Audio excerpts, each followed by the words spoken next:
Hello, everyone, and welcome to another video from the Eastern DuPage Deanery Marriage Ministry. Tonight, we welcome you to stay-at-home date nights. Well, we've got a great idea. Actually, having lived in South Florida for a while, we were treated to outdoor concerts by the New World Symphony in Miami. And it turned out to be a really nice, if you think about it, like Ravinia at home.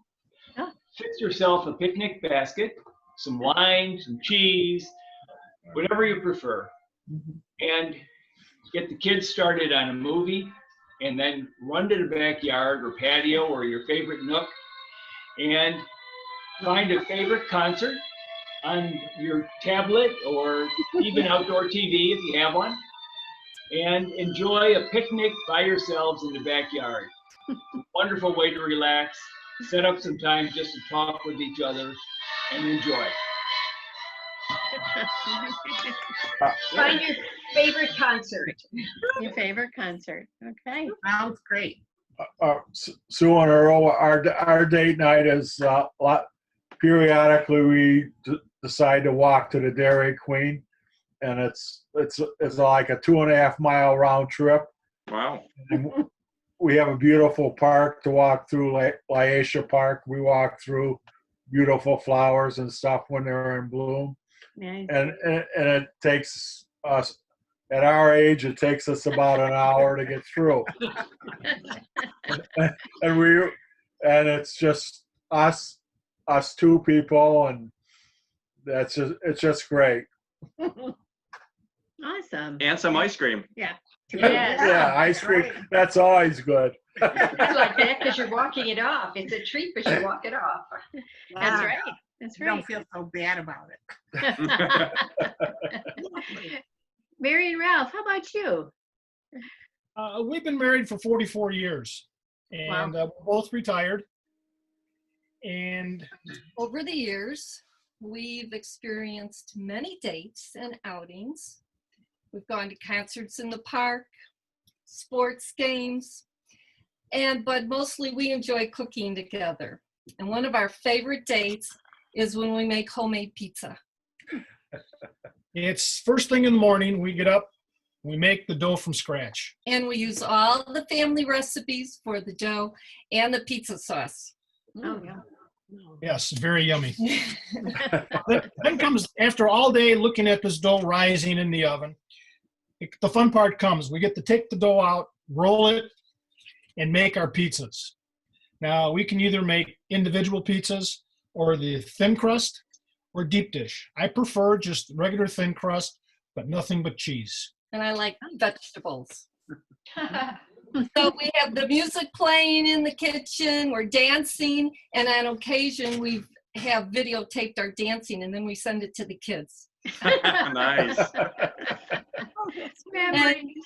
So, in regards to food, another date night is we go out, we'll order an appetizer, we'll have a meal, we can have fun here at home, we'll watch a movie together, we'll drink a little wine.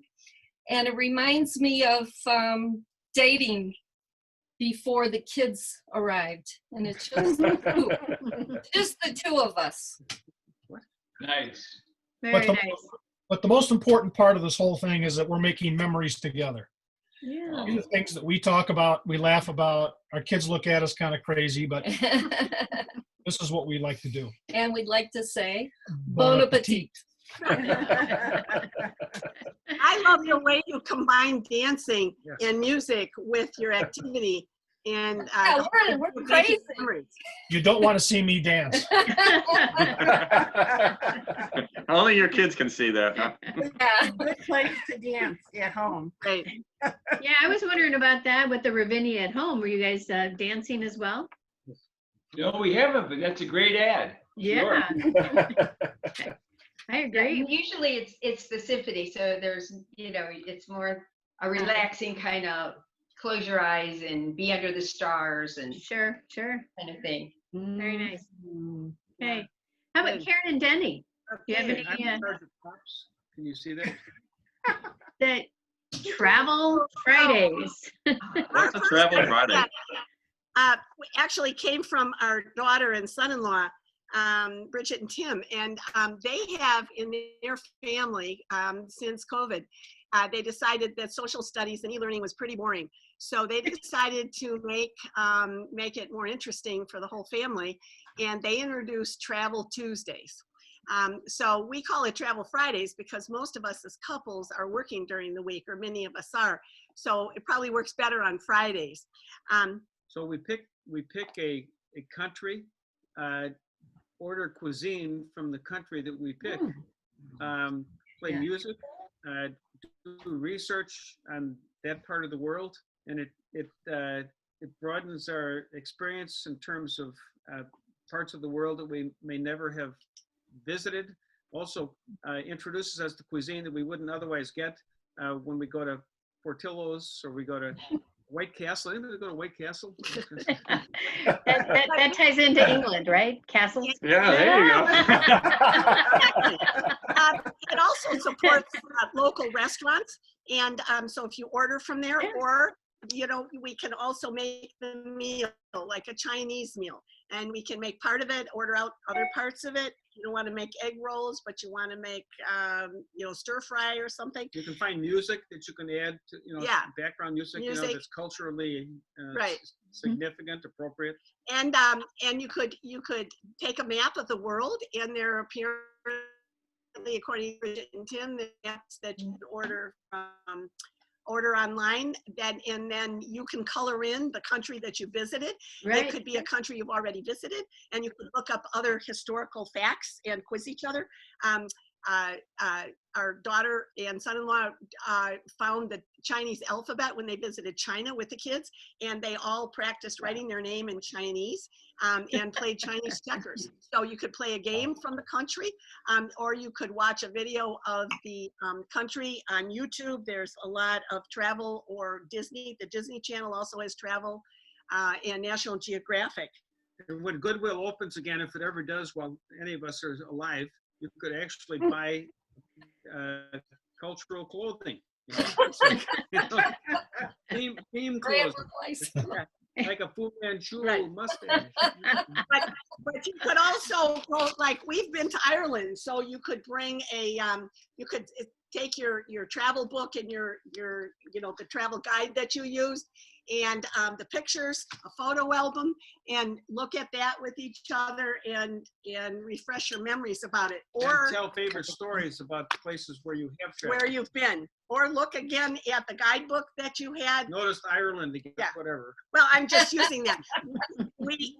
My ancestry is from Norway, and we're interested in going to Norway. So, you could wear a sweater or something that bespeaks the ethnicity of the place you'd like to go visit. And it's just a nice way to travel. And since we can't travel now, especially, and also support your local,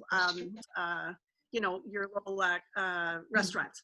And as well as bring back joyful memories from the past and make plans for your wish basket in the future. Otherwise, we have nothing to say. Well, guys, sounds great. We can't beat any of these, can we? All right. Well, thank you for joining us tonight. No, just kidding. Go ahead. Actually, one of my favorite evenings that we've had is when we just sat around doing our travel bucket. So just coming up with a list of different things, different places that we would want to travel, like say in the next year, or maybe in the next couple of years, or like what would be like our ideal places to visit in the next 10 years. So kind of coming up with a plan of traveling. But most often. And another thing that we do, and while we're discussing this, is we play games. So one of the things that we found out is quite interesting is we open up our old closet and look at the shelves of games that we have and say, which ones haven't we played in years? Which ones were with the kids? Which ones were even before the kids? And pick out a game and even if we have to reread the instructions again, and just relearn that game and play that. It always kind of brings back good memories, and plus this little competition is always helpful in our relationship. And like we said, we discuss things that we haven't discussed in a while. So just a combination of having fun and planning future events is the way that we like to spend our time together. Yeah. Sounds super. Great night. I And love the idea of the board games. Yeah. That's really great. It's great fun. a little wine always goes well with Oh, it. Right. And it is true that we played them with the kids. And I don't know what happened somewhere along the line. The kids went away and the games went away with them. Yeah. Yeah, the one we had to Dennis and I